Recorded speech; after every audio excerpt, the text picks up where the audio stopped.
Bom dia!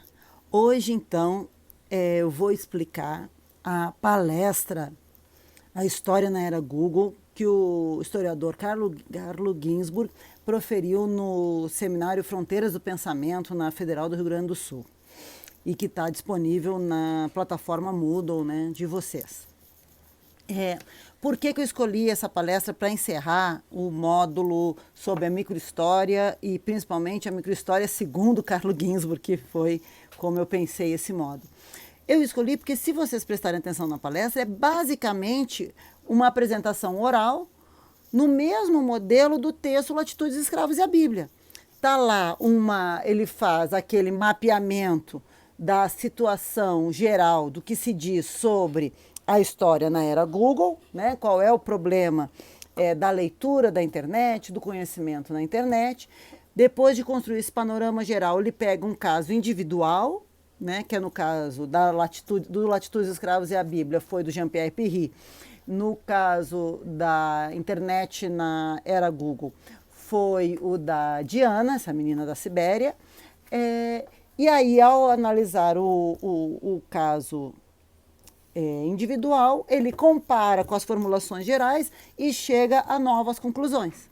No Latitudes, Escravos e a Bíblia, ele fez isso em relação ao Pirri com as grandes vertentes da teoria social, não é? O Marx e o Weber, mostrando os pontos fortes e os pontos fracos de suas reflexões a partir da experiência individual do Jean-Pierre Pirri.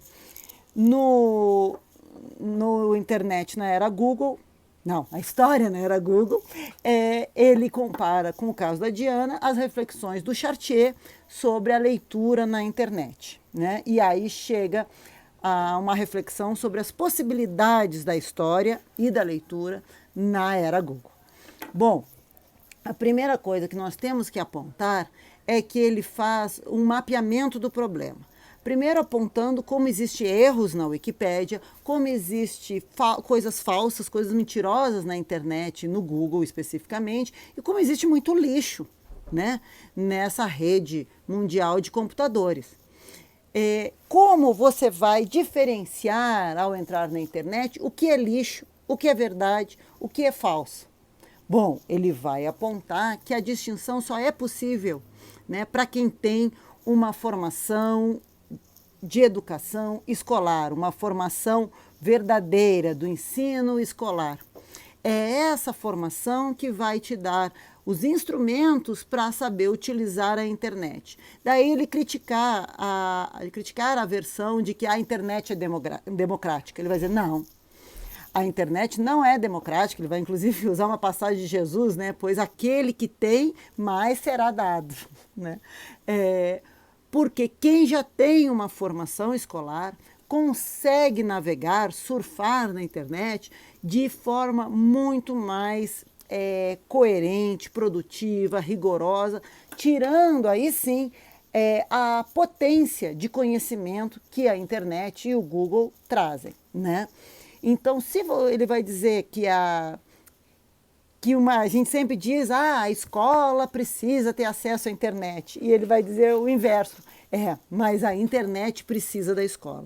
Para você poder usar a internet de forma construtiva, de forma a aproveitar o potencial, né, que ela tem para a formação humana, você tem que ter o ensino formal antes, tem que ter a formação escolar, como ele diz, aonde o verdadeiro ensino acontece. Né? Onde os professores te ensinam a ler no sentido amplo. Ele vai defender a ideia, a leitura é uma atividade lenta.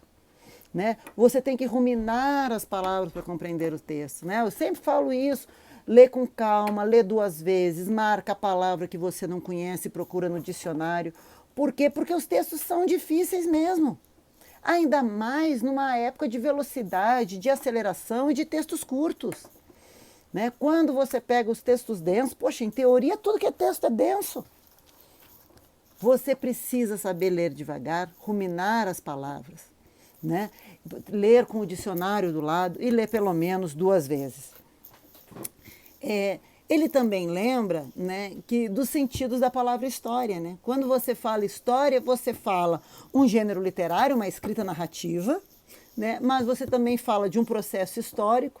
E, além do mais, de todas as formas, você usa o termo história, contar uma história, tanto para quando é verdadeiro quanto quando é falso. Né? Vou contar uma historinha para você dormir. Né? Que a gente usa no diminutivo quando é falso, né? História quando é verdadeiro. Mas de todo jeito ele vai testar, então, essa possibilidade da história verdadeira nesse momento da internet e do Google e verificar, no caso particular, se o que o Chartier aponta, o Chartier é amigão dele, o Chartier é o Roger Chartier dos Análises, né, também pesquisador da história da leitura, acho que o mais importante da França, é verificado no caso que ele vai contar, na história que ele vai narrar, ou não. O que o Chartier aponta? Primeiro, que a leitura na internet ela é fragmentada, que a leitura é feita através do Google, a busca é feita através do Google, então que é muito poder, né, de concentração do conhecimento numa empresa privada, num local só, e além do mais que toda a leitura está no mesmo suporte material, na mesma mídia, ou seja, no mesmo meio. Bom, Chartier apontou há muito tempo já, nos estudos dele sobre a Bibliothèque Blé, a importância do meio, né, da mídia, do suporte material para a qualidade da leitura. Bom, isso eu sempre uso exemplo em sala de aula. Se você está lendo no celular dentro do ônibus, você vai ter uma qualidade de compreensão do texto, um cansaço ao ler esse texto. Se você está lendo o livro sentado num escritório fechado em silêncio, o mesmo texto, mas num outro suporte e numa outra condição de leitura, você vai ter outra condição de compreensão daquele texto. Se você está chacoalhando no ônibus com o xerox meio apagado, é totalmente diferente de alguém lendo o PDF no computador, na sua casa, num momento de silêncio. Quer dizer, o suporte interfere na leitura, né? O Chartier mostrou isso, e o Ginsburg vai citar essa questão do folhetim, né? Quando você lê um livro, um romance inteiro, né? É de um jeito que você lê. Quando, no século XIX, até início do século XX, o romance era publicado em capítulos nas páginas do jornal, você lia de outro jeito, ou também tinha acesso a outro público, né? Você não precisava comprar o livro, você acompanhava como se fosse uma novela, por capítulos publicados no jornal. Então, o suporte depende da leitura, as condições dependem da leitura, e estar tudo no mesmo meio digital, né, também influencia a leitura. Bom, ele primeiro vai pegar essas hipóteses, ele que eu digo é o Ginsburg, essas hipóteses do Chartier, e vai começar a verificar. Primeiro ele vai dizer essa coisa da leitura fragmentada. Ele vai dizer, olha, a leitura fragmentada não é uma novidade da internet. Quando você faz uma leitura para usar, aqui até vou pegar outros livros dos que eu mostrei, né, como, por exemplo, os padres leem a Bíblia para preparar sermão, e eu vou dar um outro exemplo, professor usa os livros para preparar as aulas, olha aqui, ela já é fragmentada, por isso que existe o índice. Então, vejam, os meus livros são todos marcados, ó, todos marcados com post-it para poder usar na sala de aula, né? Tudo com marcação. Já é uma leitura fragmentada. O que caracteriza a fragmentação da leitura não é só ela estar na internet. O que caracteriza, um livro também pode ser fragmentado. O que caracteriza a fragmentação da leitura é quando você está lendo não pelo prazer da leitura, mas sim para usar em alguma coisa, numa aula, num sermão.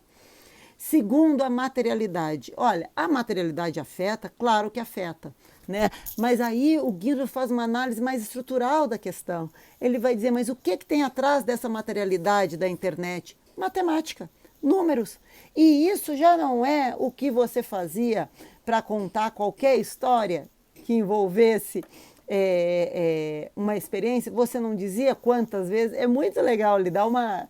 Eu não sei se eu concordo, mas ele dá uma viajada nessa questão da materialidade, que é a questão do caçador. O caçador matava 2 caças, transformava em risquinho, 2 risquinhos. Então, na internet também, por trás daquele texto que você está lendo, tem a Matrix, né? Tem aquele monte de numerozinho. É tudo matemática. Então não é tão novo assim. Mas tem outra coisa que o Google, que a leitura do Google apresenta, que o Ginsburg não fala nessa palestra, mas eu já vi numa palestra do Chartier, na verdade num texto do Chartier, que a leitura no Google e na internet em geral, você rola a barra, né? É uma leitura que vai passando de cima para baixo. Totalmente diferente do livro, né? Que você folheia. Mas, antes da invenção do livro, como que era a leitura? Era de pergaminhos, de papiros. E como que você lê o pergaminho e o papiro? Não é enrolando? O formato do texto escrito já sempre foi de se descer a barra e desenrolar o texto. Então, o modelo do Google de leitura não é tão novo assim, porque ele retoma a leitura do texto escrito antes da invenção do livro, que é essa leitura de rolar a barra e de subir o texto. Não está nessa fala do Ginsburg, mas eu já li isso no próprio Chartier. E a última questão que ele aponta, que o Chartier aponta, é muita concentração de informações na mão de uma empresa.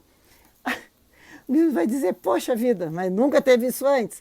Pega a Igreja Católica. Não concentrou todo o conhecimento do mundo durante 1000 anos. Então, não é também essa a novidade da história na era Google e da leitura na era Google. Ele vai dizer, vamos ver as especificidades então com o estudo de caso. E ele vai aí analisar o estudo de caso da Diana, uma moça russa, né, da Sibéria, que vai escrever em 2010 para o Ginsburg, contando, né, das suas características. E pedindo ajuda para o Ginsburg. E a grande questão, eu não vou contar a historinha inteira, porque o bacana é o Ginsburg contando a história, né, que é outro padrão de narrativa. Mas a grande questão é a seguinte, graças à internet, a Diana pegou as suas características, colocou na internet, né, que a característica principal é que quando ela nasceu quando o bebê sai sem estourar a placenta, nasce com a placenta e depois você tem que rasgar a placenta. Ela nasceu assim, envolta nessa placenta, e ela tinha muitos problemas de saúde, né? Tinha visto um anjo, tinha ataques epiléticos, via várias coisas. E na aldeia dela, na vilinha dela lá na Rússia, na Sibéria, ela era considerada uma pessoa doente, né? Ela então bota essa característica dela na internet, o ter nascido enrolado na placenta, e o que aparece? Aparece a referência ao livro Andarilhos do Bem, do Ginsburg, os Benandanti, no nome original, que era essa ordem, né, de pessoas santas que andavam pela Itália, lutando contra a bruxa, lá no século XVI e XVII, né? Então, ela está escrevendo em 2010. A Diana. E os Andarilhos do Bem não existem mais desde o século XVII, desde o encontro deles com a Inquisição. E aí ela fica conhecendo que existe esse livro, Os Benandanti, os Andarilhos do Bem, do Ginsburg, que fala de pessoas que eram pessoas santas, né? Que andavam protegendo as colheitas na Itália, que lutavam contra as bruxas e que eles tinham, para ser um benandante, para pertencer a essa ordem, você tinha que ter características. E entre as características, você tinha que ter nascido envolto na placenta. E as outras características também que ela tem, do ver ou a virgem ou um anjo contando o seu dom, né? Tem até um caso de uma menina que também tem ataque epilético, uma das benandantes. Bom, aí o Ginsburg procura o padre que ajudou essa menina, a menina e o Ginsburg trocam cartas. O que é importante, né, e que o Ginsburg vai falar? Primeiro, que tudo isso foi possibilitado pela internet. É muito difícil que uma pessoa do interior da Sibéria tivesse acesso ao livro, né, Os Andarilhos do Bem. Era muito difícil que o Ginsburg ficasse sabendo dessa situação, né? Mas com 2 toques, né, ela escreveu Nascida envolta na placenta na internet, no Google, apareceu os Benandanti e o Ginsburg. Ele, para achar ela de volta, escreveu o nome do padre na localidade que ela mandou na carta, já achou o padre também. Então a internet dobra o espaço aproxima pessoas separadas por milhares de quilômetros, mas mais do que isso também o Ginsburg vai mostrar, a internet tem possibilidade de dobrar o tempo. Por quê? A Diana, que até então era a louca, a doente da comunidade, ao ficar sabendo da situação dos benandantes, ler sobre, ela virou a xamã. Aqui na nossa região seria a benzedeira, uma pessoa santa. A benzedeira, né? Naquela época, em 2010, ela tinha 21 anos, agora ela está com 31, e é uma pessoa de status na sociedade, a pessoa santa, a benzedeira, que garante boa colheita. Ela ressignificou a sua vida, o seu sentido de existência, a partir de uma pesquisa no Google. Ela ia ser para sempre taxada como a louca, a doente, e agora ela é uma pessoa santa, uma xamã, a benzedeira da região. Olha a possibilidade que a internet traz para as vidas humanas. Ela dobra o espaço, ela aproxima as distâncias, aposto que muitos de vocês têm amigos do outro lado do planeta pela internet, mas ela também, para os historiadores, traz uma novidade, dobra o tempo. Não existia benandante no mundo desde o século XVII. Agora existe, na Sibéria. Então, é uma transformação, é uma dobra no tempo, são novas possibilidades. A internet dissolve o passado como o passado, né? Ela altera o futuro, altera o presente, abre possibilidades. Ele transformou um passado no presente. Ressignificou a vida da Diana. Então, o Google, a internet, não é essa... O que o Ginsburg está tentando mostrar, não é essa coisa, oh, que horror, uma empresa controla tudo. Uma empresa já controlou tudo milhares de vezes. Né? Não é a leitura agora é fragmentada. É um jeito diferente de ler, mas que também não é tão novidade. A gente já leu fragmentado. Né? Quando você faz uma leitura utilitária, você lê fragmentado. Enrola o texto, é um texto no mesmo suporte. A gente também já trabalhou com isso. A novidade não é essa. A novidade é dobrar o espaço e dobrar o tempo. E as possibilidades que isso abre. Agora, você só vai saber surfar, navegar em todas essas possibilidades com uma formação educacional, com uma formação tradicional na escola, que vai te dar os instrumentos para saber diferenciar o que é fato, o que é fake, o que é uma pérola e o que é um lixo. Sem isso, você vai ser engolido pelo tsunami de lixo que tem na internet. Então, gente, essa palestra do Ginsburg fecha o nosso primeiro semestre na disciplina. Né? Lembrem-se que o trabalho de balaio do Ginsburg é sobre as três falas dele, os dois artigos, quer dizer, o capítulo do livro, Sinais, né? O artigo, Latitudes, Escravos e a Bíblia, e a palestra. Você lê os dois, vê a palestra e aí escreve uma geral sobre o que é história para o Ginsburg, o que a microhistória traz para a historiografia, né? Quais as possibilidades, o que é o paradigma indiciário, tudo num textinho só.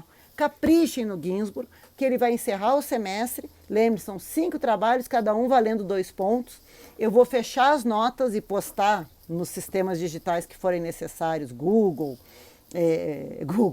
Moodle, o sistema, o SGU normal, né, o sistema de notas normal, tudo que o departamento me explicar, que eu preciso postar. E a ideia é a seguinte, façam tudo isso, de preferência até final de outubro, mandem tudo no Moodle e no meu e-mail, dediquem-se à primeira quinzena de novembro às outras matérias e só então vão ler o Foucault.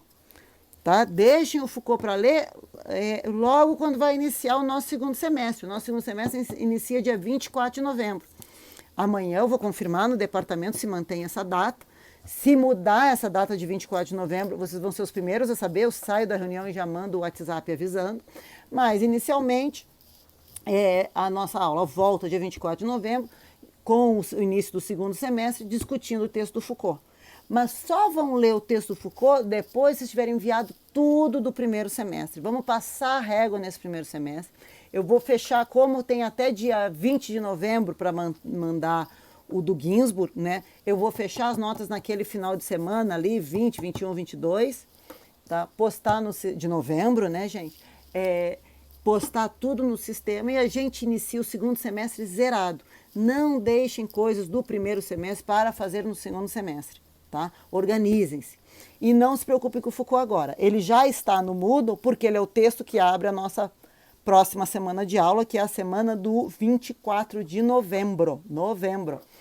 Tá?